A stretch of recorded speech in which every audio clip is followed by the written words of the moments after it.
إن الحمد لله نحمده ونستعينه ونستغفره ونتوب إليه ونعوذ بالله من شرور أنفسنا وسيئات أعمالنا من يهده الله فلا مضل له ومن يضلل فلا هادي له أشهد أن لا إله إلا الله وحده لا شريك له وأشهد أن محمدا عبده ورسوله صلى الله عليه وعلى آله وأصحابه ومن تبعهم بإحسان إلى يوم الدين أما بعد hamdi adhurimi janë për Zotin Gjellëshanuhu, atë e adhurojmë dhe vetëm prej Tij ndihmë dhe falje kërkojmë. Dëshmojmë dhe deklarojmë se nuk meriton të adhurohet askush tjetër me të drejtë përpos Allahut një, dhe dëshmojmë dhe deklarojmë se Muhamedi sallallahu alaihi wasallam është robi Allahut dhe i dërguari i fundit i Tij. Paqeja dhe bekimet e Zotit qofshin për Muhamedin sallallahu alaihi wasallam, familjen e tij, shokët e tij, ata të cilët e pasuan dhe e pasojnë rrugën e tij deri në ditën e gjykimit. Të nderuar besimtar, jemi në muajin e parë të vitit Hijri, në muajin Muharram, dhe sot është dita e 4 e muajit Muharram.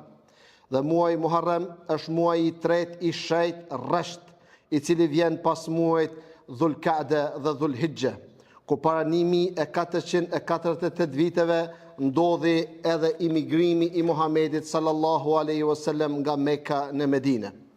Muhamedi sallallahu alaihi wasallam për 13 vite rresht i thirri popullin e Mekës të besojnë, njësojnë, adhurojnë Zotin Gjellëshanuhu, mirëpo shumica e Mekasve e refuzuan thirrjen e Muhamedit sallallahu alaihi wasallam. Profeti dhe besimtarët u maltretuan shumë. Pat nga ta edhe ranë dëshmor shahid, si familja e Al-Yasirit radiallahu anhum. Pat nga ta të se u maltretuan sa u lishin në vapen e madhe duke ju vendosur gur mbi supet e tyre, mbi shpinët e tyre, vetëm të mohonin Zotin Gjellëshanuhu dhe të kthehen në idhujtari në të cilën kishin qenë. Duke parë këtë situatë të vështirë, Allahu Gjellëshanuhu i lijoi muslimanëve të emigrojnë nga toka e vështirë e pasigurt në tokën e sigurt. Pas 2 emigrimeve të cilat i bën muslimanët duke kaluar detin e Kush në kontinentin e Afrikës, erdhi momenti që Zoti Gjellëshanuhu, kur e pa vendimin e pabesimtarëve Mekkas që të mbytet Muhamedi sallallahu alaihi wasallam nga familjarët dhe të afërmit e tij, për të ndërprerë thirrjen në besimin Zotin një dhe luftimin e idhujtarisë, e lejoi Allahu Gjellëshanuhu Muhamedin sallallahu alaihi wasallam të emigroj nga Mekja në Medinë. Omeri, prisi i besimtarëve, khalifja i dytë i drejtë, kur e mori udhëheqjen e shtetit islam, vendosi që viti i emigrimit të Muhamedit sallallahu alaihi wasallam nga Mekka në Medinë të jetë fillim i kalendarit islam dhe vazhdon të ai kalendar deri në ditët e sotit. Muhamedi sallallahu alaihi wasallam në muajin e tretë udhëtoi nga Mekka në Medinë. Allahu Gjellëshanuhu kur fol për muajt Hurum të shenjtë, thot: "Te Allahu numri i muajve është 12, sipas hënës, ashtu si është në librin e Allahut prej ditës kur krijoi qejt dhe tokën. Prej tyre 4 janë të shenjtë. Kjo është fe e drejtë. Pra mos e ngarkoni me mëkat veten tuaj në ata 4 muaj. Luftoni të gjithë idhujtarët pa dallim, siç ju luftojnë ata juve pa dallim. E dini se Allahu është me ata që ruhen të keqijave." At-Tauba ajeti 36. Transmetohet nga Ebu Hurajra radiallahu anhu se Muhamedi sallallahu alaihi wasallam ka thënë: "Viti ka 12 muaj, prej tyre 4 të shenjtë, 3 të një pasnjeshme, Dhul-Qa'da, Dhul-Hijja dhe Muharram, kurse muaji Rajab është mes muajit Jumadal Ukhra dhe Shaban. Muaji Muharram është quajtur me këtë emër për arsye të qenies së tij Muharram i ndaluar dhe për forcimit për ndalimin këtë argumenton fjala e Allahut Gjellëshanuhu, ku Allahu thot: "Pra mos e ngarkoni me mëkat veten tuaj në ata 4 muaj." Që do të thot se në këta muaj mëkati është më i madh se në muajt tjerë. Nuk kuptohet nga fjala e Zotit xhallashanuhu që Allahu na ka ndaluar neve dhe atyre të cilët ishin para neve dhe atyre të cilët do të vinë pas neve, që mos e ngarkoni me mëkat vendin tuaj në ata 4 muaj dhe lejohet mëkati në 8 muajt e tjerë. Mirë po na ka treguar dhe na ka bërë qartë mëkatin të cilin e bëni para këtyre muajve të shenjtë dhe vazhdoni ta bëni në këta muaj të shenjtë, te Allahu ka peshme të madhe, për arsye që në ka thehen kufit e të madhit Zot edhe në muajt më të shenjtë gjatë vitit. Katadja radiallahu rahimahullah për fjalën e Allahut ka thënë: pra mos e ngarkoni me mëkat veten tuaj në ata 4 muaj. Mëkati në këta 4 muaj është barë më e madhe edhe pse padrejësia dhe mëkati në çdo kohë janë të mëdha. Mirë po Allahu e madhron prej çështjeve të tij çfarë të doj. Gjithashtu thot, Allahu zgjedh nga krijesa çfarë të doj. Ka zgjedhur prej melekëve dhe njerëzve të dërguar. Ka zgjedhur prej fjalëve përmendjen e tij. Ka zgjedhur prej tokës xhamit. Ka zgjedhur prej muajve muajin Ramazan dhe muajt e shenjtë. Ka zgjedhur prej ditëve ditën e Xhumo. Ka zgjedhur prej natëve natën e madhe të Kadrit. Andaj madhëroni Allahun, madhëroni atë që ka madhëruar Allahu subhanahu wa taala. Prandaj e madhrojnë atë që ka madhruar Allahu, të Zotet e kujtesës dhe mendjes. Kur filloi viti 14 i profecisë, Muhamedi sallallahu alaihi wasallam nëpërmes Allahu xhallashanuhu i tregoi se pabesimtarët dëshirojnë ta mbysin dhe merr rrugën e gjatë i shoqëruar nga njeriu më i mirë pas profetëve, Ebu Bekrin radiallahu anhu. Allahu xhallashanuhu e shpëtoi Muhamedit sallallahu alaihi wasallam, e shpëtoi Ebu Bekrin radiallahu anhu dhe arritën në qytetin e Islamit, qytet kur Muhamedi sallallahu alaihi wasallam kishte dërguar Mus'ab ibn Umairin, dëshmorin e betejës së luftës së Uhudit, për t'i thirrë popullin e Medinës në Islam. Dhe e mori qyteti i Yathribit, Medinës sotme, nga ardhja Muhamedit sallallahu alaihi wasallam deri në ditët e sotme emërtohet dhe quhet qyteti i Muhamedit sallallahu alaihi wasallam, Medinët Rasulullahi sallallahu alaihi wasallam. Të nderuar besimtar, ajo që jep vlerë këtij muaji që jemi tani është vlera e agjerimit vullnetar gjatë gjithë muajit Muharram dhe është shumë e madhe. E sidomos agjerimi i ditës së 10 transmetohet nga Ebu Hurajra se Muhamedi sallallahu alaihi wasallam ka thënë: agjerimi më i vlefshëm, agjerimi më i vlefshëm, agjerimi më i vlefshëm pas agjerimit të Ramazanit është agjerimi i muajit Muharram. Dhe ata të cilët kanë mundësi të agjerojnë sa më shumë gjatë gjithë këtij muaji, preferohet agjerim, ashtu si agjerojnë besimtarët musliman gjatë muajit Ramazanit.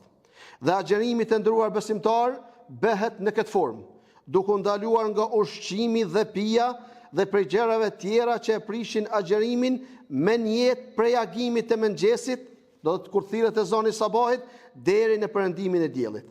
Këtë agjerim e njohin muslimanët dhe muslimanët nuk njohin forma tjera të agjerimit. Këtë agjerim e njohin muslimanët dhe muslimanët nuk njohin forma tjera të agjerimit, përveç se ndërprerja e ushqimit, pijes, marrëdhënieve seksuale me bashkëshortet e tyre, nga fjalët e pista, punët e pista, nga ezani sabahit deri në ezanin e akşamit, njëjtë si në Ramazan edhe pas Ramazanit. Abdullahi, djali i Mesudit radiallahu anhu, ka porositur dhe ka thënë: ittabi'u wala tabtadi'u faqad kufitum. Pasoni sunetin dhe mos shpikni risi, bidate, sepse ju është mjaftuar me fen që Allahu e ka plotësuar. Pashtu transmetohet prej Abdullah ibn Mesudit se i ka thënë: ajo që nuk ka qenë fe në kohën e Muhamedit sallallahu alaihi wasallam, ajo që nuk ka qenë fe në kohën e Muhamedit sallallahu alaihi wasallam dhe shokëve të tij, nuk mund të jetë fe sot. Këtë e kanë përmendur dietarët kur kanë folur për ndalimin e risive dhe domosdoshmërinë e pasimit të Kuranit dhe Sunetit sipas kuptimit të parëve tanë të mirë. Dhe dijeni se çdo adhurim, afrim tek Allahu apo praktik fetare që nuk ka pasur bazë në kohën e Muhamedit sallallahu alaihi wasallam dhe shokëve të tij nuk mund të konsiderohet pjesë e fesë pas plotësimit të fesë islame. Allahu xhalla shanuhu në ditën e Arafatit, kur Muhamedi sallallahu alaihi wasallam ju drejtu haxhive, kolu Zotin xhalla shanuhu, haxhive të vendit tonë dhe gjitha vendeve të cilët e kanë kryer haxhin këtë vit dhe para këtij viti, Allahu t'ja ketë pranuar haxhin. Gjithashtu lutim Zotin xhalla shanuhu që gjithë ata të cilët kanë dëshirë me shku në haxh, Allahu ja mundsoft kryerjen e haxhit. Muhamedi sallallahu alaihi wasallam duke marrë fjalimin në hutben e lamtomirës në haxhin e lamtomirës muslimanëve dhe kërkon nga muslimanët që aju kam shefur diçka nga feja. Mos kom nal diçka të veçantë për veten time dhe familjen time. Aja kom përcjell amanetin e Zotit. Sahabët ju përgjigjen një zëri na ke transmetuar me atë të cilët e ka ngarkuar Allahu xhalla shanu. Pastaj Muhamedi sallallahu alaihi wasallam e ngriti gishtin e tij tregues drejt qiellit për të treguar se Allahu xhalla shanu mbi shtatë qiell dhe kërkoi që edhe Zoti xhalla shanuhu të dëshmon për të se Muhamedi sallallahu alaihi wasallam e ka përcjell amanetin, obligimin me të cilin është ngarkuar nga Allahu xhalla shanuhu. Dhe Allahu xhalla shanuhu e zbriti fjalën e tij ku thot el yawma akmaltu lakum dinakum. Sot ju plotësova fen tuaj.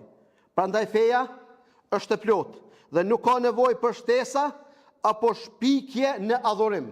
Për arsye që adhurimi është njëra prej shtyllave të fesë islame. Adhurimi me agjerim është njëra prej shtyllave të fesë islame. Atëherë si muslimanët kanë mundësi të agjerojnë dhe me agjerimin e tyre të kërkojnë të afrohen të Zoti xhalla shanu me një agjerim të cilën Muhamedi sallallahu alaihi wasallam nuk e ka pa, nuk e ka porosit dhe nuk e kanë dëgjuar që të aprivoj të pranoj. Për atë çdo adhurim me të cilën njerëzit e shpikin gjatë historisë njerëzimit, te Allah është të refuzuar. Për arsye që për pranimin e çdo vepre të ndëruar besimtar kërkohet nga çdo person, burr apo gru, dy kushte pa të cilat nuk pranohet asnjë vepër. E para, që vepra të jetë për Zotin sinqerisht.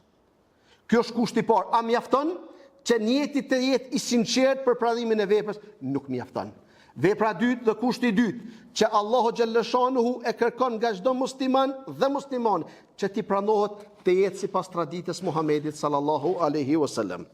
Prandaj kuptoni dhe tregojuni që feja islame është e plotë dhe nuk ka nevojë për shtesa apo shpikje në adhurim. Gjatë historisë së njerëzimit e kemi edhe ngjarjen e madhe që ka ndodhur në këtë muaj. Në këtë muaj të ndëruar besimtar, Allahu xhalla shanuhu e shpëtoi Musain alayhi salam, vllaun e tij Harunin alayhis salam dhe popullin e tij nga mizorit e faraonit në Egjipt.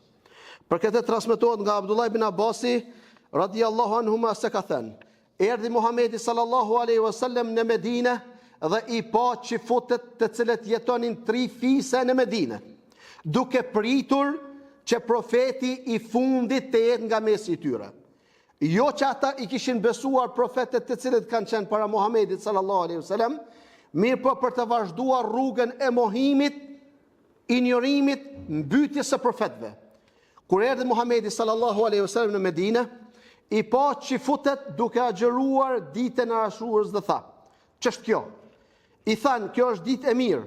Në këtë ditë Allahu i shpëtoi Beni Israelet nga armiku i tyre dhe ka agjëruar këtë ditë Musai alayhis salam në shej falenderimin ndaj Zotit xhalla shanuhu." Muhamedi sallallahu alaihi wasallam i tha çifutëve: "Unë jam më meritor për Musain alayhis salam se sa ju, se ju jeni pabesimtar." Dhe agjeroi këtë ditë Muhamedi sallallahu alaihi wasallam dhe ka urdhëruar që të agjerojnë muslimanët e Medinës. Në transmetimin e Muslimit është përmendur në hadith, kjo është një ditë e madhe. Në këtë ditë Allah shpëtoi Musain alayhis salam dhe popullin e tij dhe fundosi faraonin dhe popullin e tij dhe ka agjëruar Musa alayhis salam në shenjë falënderimi ndaj Allahut, prandaj edhe ne agjërojmë këtë ditë. Po ashtu transmetohet nga Buhariu se i dërguari i ka thënë shokët e tij, ju jeni më meritor për Musajn alayhis salam se sa që futet, prandaj agjeroni këtë ditë. Dhe dihet fjala e njohur e Muhamedit sallallahu alaihi wasallam ku ka thënë, profetet janë vëllezër. Të gjithë profetet ishin musliman dhe të gjithë profetet u akomuntonin popullit e tyre fenë islame. Agjerimi i ditës së Ashurës ka qenë traditë e njohur edhe në periudhën e ignorancës para shpalljes së Muhamedit sallallahu alaihi wasallam. Dhe transmetohet nga Aisha nëna besimtare radhiyallahu anha, e cila ka thënë, populli ynë e agjeronin këtë ditë edhe para Islamit. Thot Imam el-Kurtubi, me siguri Kureshve ju ka mbetur kjo traditë nga feja e Ibrahimit alayhis salam dhe është vërtetuar se i dërguari sallallahu alaihi wasallam ka agjëruar këtë ditë edhe në Mekë para se të shpërngulen në Medinë.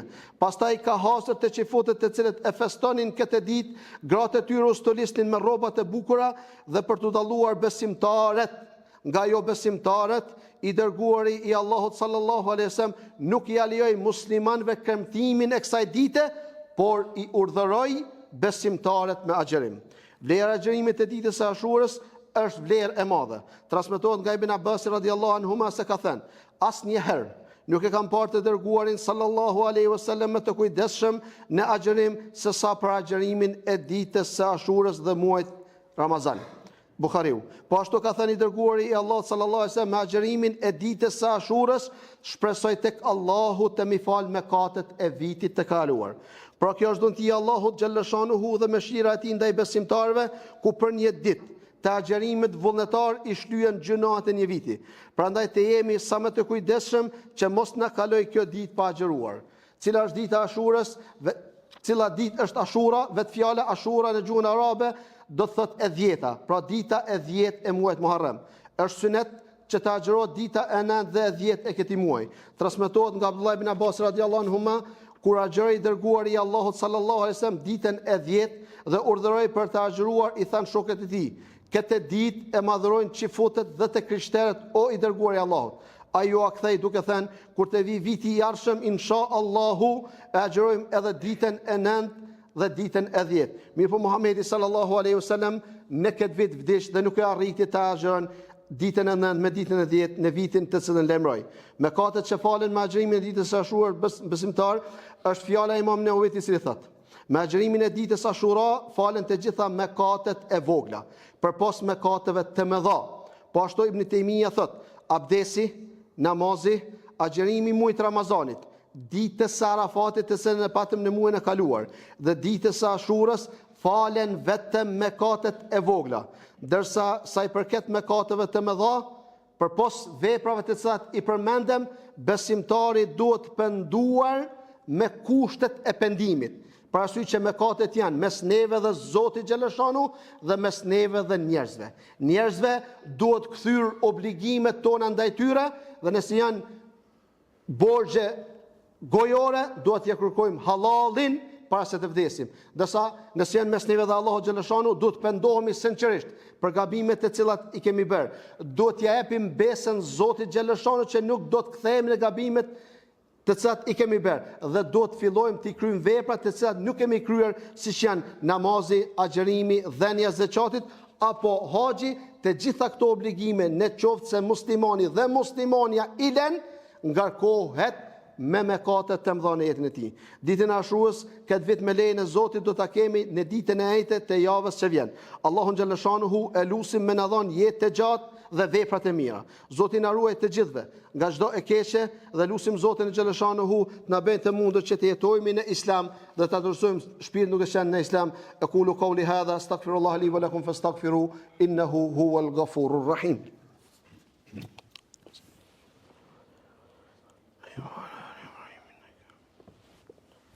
الحمد لله وحده والصلاة والسلام على من لا نبي بعده وبعد إن الله وملائكته يصلون على النبي يا أيها الذين آمنوا صلوا عليه وسلموا تسليما اللهم صل على محمد وعلى آل محمد كما صليت على إبراهيم وعلى آل إبراهيم إنك حميد مجيد إن الله يأمر بالعدل والإحسان وإيتاء ذي القربى وينهى عن الفحشاء والمنكر والبغي يعظكم لعلكم تذكرون أقم الصلاة